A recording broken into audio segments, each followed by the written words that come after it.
Hi, my name's Phil. I like talking about politics, and in this video I like to discuss the first COVID inquiry report published today, which covers our preparations for the pandemic and is scathing in its conclusions about the lack of a serious approach by the same government who knew a pandemic was on the way.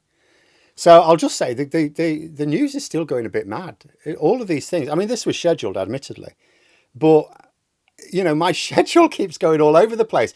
I thought, with a calmer, at least it's not the government screwing with my schedule this time.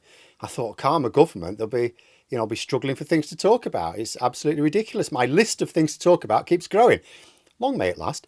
But one of the most interesting conclusions to be drawn in this report, though not remotely surprising, is just how much Brexit damaged our response to COVID-19. Because Brexit has done us a lot of damage in a lot of different ways.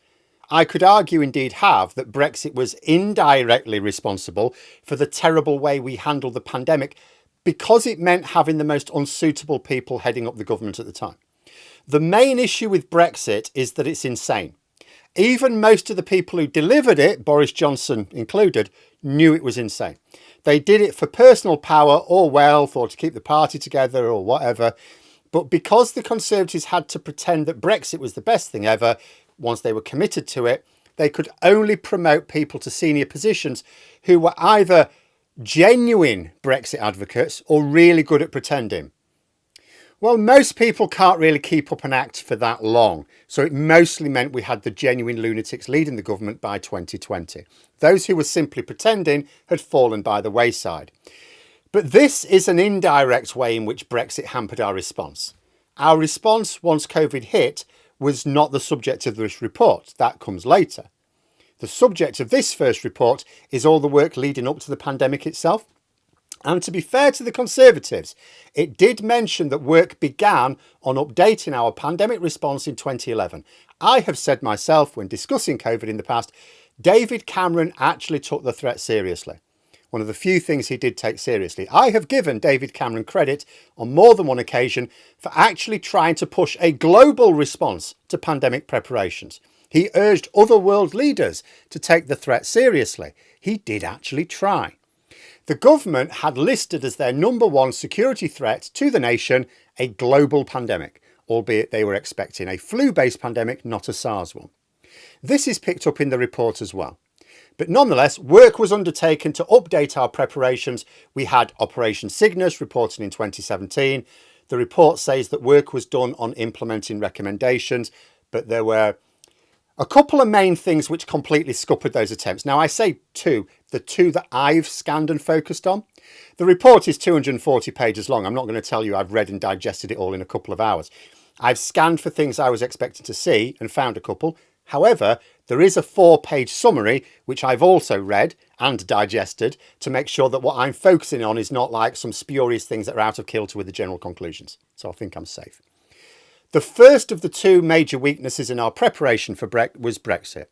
Not indirectly Brexit this time, as it was in 2020. No, the only direct Brexit influence on our actual pandemic response was prioritising our withdrawal agreement talks instead of dealing with COVID. After all, as the head of our vaccine programme noted, we actually got the vaccines cleared for use thanks to still being part of the European Medicines Agency. So Brexit hadn't actually screwed us directly until later, thank goodness. But this report points to a direct Brexit problem. From 2017, when they were starting to deal with Operation Cygnus recommendations, the government were also pursuing what they knew was an insane hard Brexit trajectory. It was going to take huge resources to plot a path that kept the headbangers in the party happy whilst limiting the damage to the country as much as possible. As the report notes, which makes no mention of headbanging Tories, by the way, that's my bit, the way Theresa May approached this was to divert the civil service to the task of coming up with cunning ways to square the circle of a damaging Brexit that didn't do too much damage. So she was basically saying to the civil service, look, we need to do Brexit, we need to leave the single market and customs union as well. That would be insanely dangerous, Prime Minister. Yeah, can you do it in a way that's not insanely dangerous? I'll tell you what, get more staff, just divert more staff to have a think about it. That's what happened. As far as this specific report is concerned, it notes that the government diverted resources from Operation Cygnus, which was dealing with pandemic preparations, to Operation Yellowhammer, which was dealing with hard Brexit preparations. The end result was that planning and preparation for what was considered the number one national security threat for the UK fizzled out, so that the Tories could create a new threat to national security to add to the pile of threats. That was nice of them. The report says that by 2020 it was basically all gone. The committees working on it effectively abolished. Now, we've known this for a while. I've discussed it before. But now we have it in black and white in a report on this specific issue, and this needs to be explained to people. It's worth noting that the report did not just single out the Westminster government for criticism. It said that the devolved governments failed as well, even though they were working on a response. But being clear, it is the national government who provides the national leadership on national emergencies. That is not to downplay other political failures, but there was only one government deliberately diverting resources away from pandemic preparations in order to come up with an even greater threat to the nation for purely party political purposes. The other failures were largely down to the nature of politics, I think, which brings me to the second issue that I focused on. Although I wasn't specifically looking for this, but when I saw it, I thought, yeah, that's a problem in general, isn't it? It's not Brexit related. It is an inevitable consequence of politics for which the report actually has some ideas. So there are a lot of reasons cited in the report for why planning was not robust, even given the resources wasted on Brexit. One of them is groupthink. The problem of having people in a team who all basically have the same background or think the same way for whatever reason, and so do not robustly challenge one another. One of my gripes, you may know if you follow me for some time, is having too many MPs who have this like Oxford degree in PPE. It's like, it creates groupthink. I have a real problem with groupthink. Because then you've got these people, they all accept fixed points of reality, which may not be real, just their perspective. And groupthink is a really terrible idea. I said on more than one occasion, if Sunak had wanted to be a success as Prime Minister, he should not have surrounded himself with posh yes men and women. People from like his sort of background. He should have hired 4 very loud, highly opinionated Yorkshire folk who would tell him exactly what they think. Doesn't matter that he would not like what they had to say. It would challenge his views. He would then have been more likely to make better decisions. The same applies in all decision-making processes, whether it be at the political level or the corporate level. Get people who disagree with you. You don't have to do what they say. They're just advisors. You can ignore their advice. An advisor who agrees with you on everything is worthless, waste of a salary. Their value is directly proportional to their disagreement with you. Remember, advisors don't decide. The policymakers decide. So they should make those decisions with as many perspectives as possible. Have your views challenged. Confirmation bias, terrible barrier to good decision making. And this is a problem. And it's a problem because you get it even with decent governments.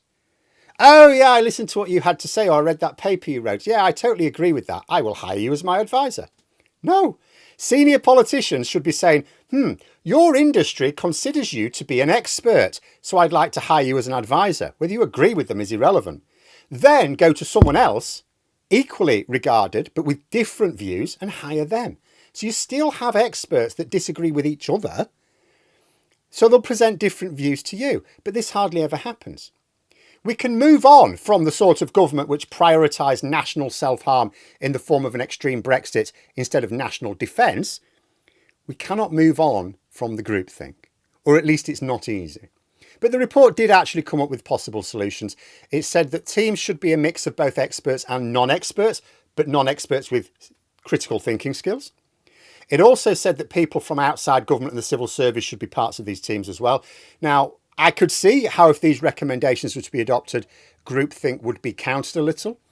I'd certainly hope our new government sees the wisdom in this one because, and again, this comes as no surprise to anyone, the report does say we're still expecting another global pandemic. And despite all the talk of, oh, this is a once in a century pandemic because it's compared to like the Spanish flu 100 years ago, that's not what experts are saying. Yeah, it might have been 100 years since we had one this bad, but looking ahead, it's just a few years before we need to be ready for it.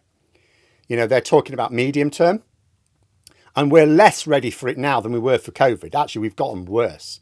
So although this report is only the first, I hope the government treat it as actionable recommendations which they can immediately use to get us ready before it's too late. But there we are. Those are my thoughts. If you enjoyed the video, please subscribe for further content and click the like button. You can also sign up for memberships if you'd like to support the channel further. Thanks for watching, and until next time, I'll see you later.